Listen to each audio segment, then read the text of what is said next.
Hello, எல்லோரும் எப்படி இருக்கேன்? நான் கோபி மஞ்சூரியா பண்ண போகிறேன். அதுக்கு சுடு தண்ணியில் உப்பும் மஞ்சப்பொடியுமா போட்டிருக்கேன். காலிஃப்ளவரை அதில் போட்டால் ஏதாவது பூச்சிகள் இருந்தாலும் கிளியர் ஆகிடும். அது யூஸ் பண்ணுறது அப்படி நல்லது. வெந்நீரில் மஞ்சப்பொடியும் போட்டு ஊற வச்சுருந்தோம் இல்லையா, அதை எடுத்து ஃபில்டர் பண்ணி எடுத்து வச்சுக்கணும் தனியாக. இப்போ கோபி மஞ்சளை நல்லா வடிகட்டி எடுத்தாச்சு.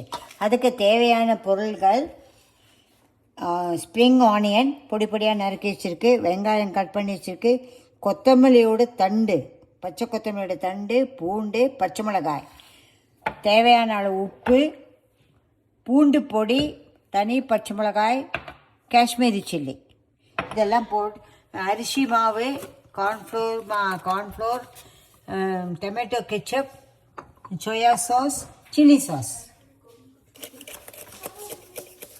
பூண்டு பொடி ஒரு 1.5 ஸ்பூன் போட்டுக்கலாம். பூண்டு பொடி, காஷ்மீரி சில்லி அது 1 ஸ்பூனு கலருக்கு, தனி மிளகா பொடி அது ஒரு சின்ன ஸ்பூனால் 1 ஸ்பூன் போட்டுக்கலாம். உப்பு தேவையான அளவு உப்பு, நம்ம குவான்டிட்டிக்கு தகுந்த மாதிரி நீங்கள் உப்பு போட்டுங்க.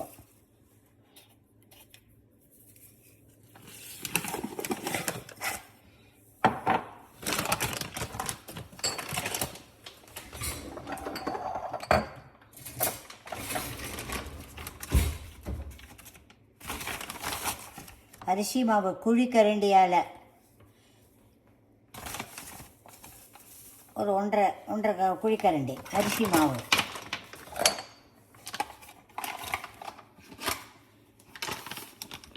கார்ன்ஃப்ளவர் அதே குழிக்கரண்டியால் அது அதே மாதிரி. இதெல்லாம் பைண்ட் ஆகிறதுக்கு வேண்டியதான் அதில் இது போடுறது. அது 2 ஸ்பூன். ரொம்ப ஒரு மாதிரி வெள்ளம் இருக்குன்னா திருப்பி நம்ம ஆட் பண்ணிக்கலாம், பார்த்து கேட்டுட்டு பண்ணலாம். இப்போது எல்லாம் போட்டுட்டு கொஞ்சமாக லேசாக வெள்ளத்தை விட்டு நல்லா மிக்ஸ் பண்ணணும்.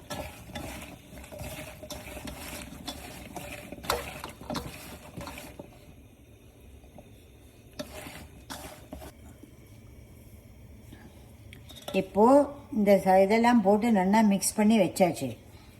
எண்ணெயை வச்சுருக்கோம். எண்ணெய் காயும் போது இது கொஞ்சம் கொஞ்சமாக எடுத்து போடணும்.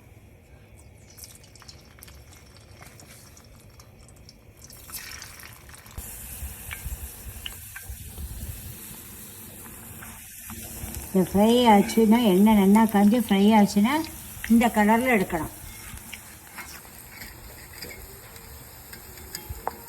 காலிஃப்ளவரை பிசைஞ்சு வச்சு எல்லாம் எண்ணெயில் போட்டு இந்த மாதிரி பொன் கலர், கோல்டன் கலராக வரணும்.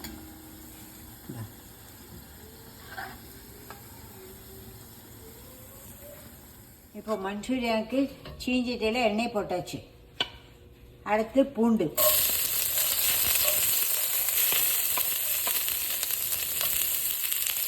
பூண்டை வதக்கிறது. பூண்டு, வெங்காயம்,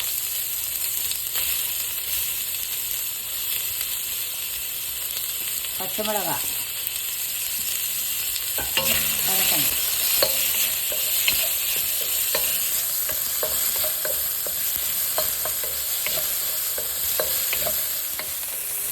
இது ஆகும்போது நம்ம வேணுங்கிற சாஸு நம்ம ரெடி பண்ணிக்கலாம்.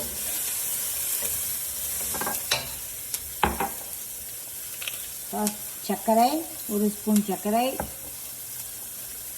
நாங்கள் ப்ரௌன் சுகர் தான் யூஸ் பண்ணுறோம், அதனால் அதான் போடுறோம். இந்த உப்பு, வேணுங்கிற உப்பு, சில்லி சாஸ் தாராளமாக 1.5 ஸ்பூன் போட்டுக்கலாம். இப்போ சோயா சாஸ், இதுக்கு சாஸ் ரெடி பண்ண போகிறோம். அந்த சாஸில் கொஞ்சமாக உப்பு, green chilli sauce, tomato sauce, soya sauce இது எல்லாத்தையும் போட்டிருக்கோம். இதை நல்லா மிக்ஸ் பண்ணணும்.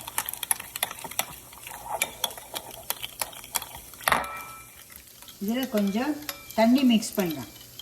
ஒரு 1/4 கிளாஸ் 1/2 கிளாஸ் தண்ணி. இப்போ அதில் போடணும். இந்த வதங்கி நேரத்தில்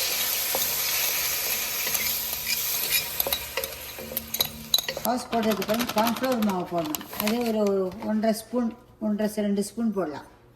அதே தண்ணியில் கரைக்கணும். தண்ணியில் கரைச்சிக்கணும். இது திக்காக கரைச்சிக்கணுமா, தின்னாக இருக்கணுமா, வெள்ளமாக இருக்கணுமா, எப்படி ஆனாலும் பரவாயில்ல. ஓகே. ஏன்னா தண்ணி ஜாஸ்தியானாலும் பரவாயில்ல, கொழுத்துக்கும் கம்மியான ரொம்ப வேகம் திக்காகிடும். கொஞ்சம் தண்ணி ஜாஸ்தியானாலும் பரவாயில்ல.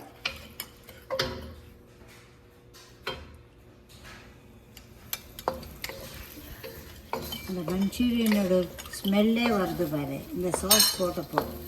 கரெக்ட். நான் கொத்தமல்லி, பச்சை கொத்தமல்லி அதோட தண்டு மதமாக போடுறோம். இந்த தண்டில் அவ்வளோ சத்து இருக்குது. தண்டையும் வேஸ்ட் பண்ணக்கூடாது. இப்போ இந்த கார்ன்ஃப்ளவரோட வாட்டர் இதில் விடுறோம்.